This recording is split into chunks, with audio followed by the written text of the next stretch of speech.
These are Alfonso mangoes. They're quite, they're not ripe, they still need to be ripe.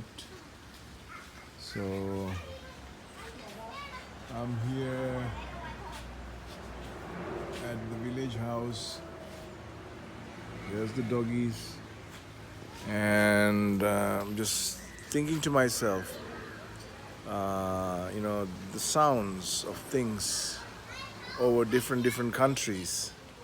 For example, when they shoot something or someone, especially in comic books, you have the sound bang in English and sometimes pang in German and pow, pow, pow, pow sounding in New York City or something very, downtown American city.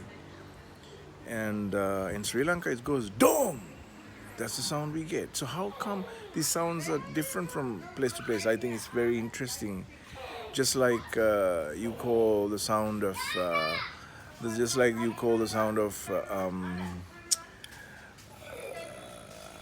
an accident. In English, it's crash. In my language, Sinhalese is da-dong.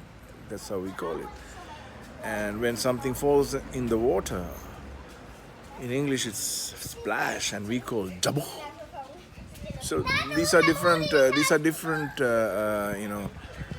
Ways of using sounds, and for hens and basically the roosters. They use roosters and they say cock-a-doodle-doo in English, and we go like. And some countries, even in Belarus, they say kikirikuku, kikirikuk. And in Sweden, I think it's a very similar sounding, but we say cuckoo. So how did that happen? Just like the languages, animals sound different, and all these sounds sound different.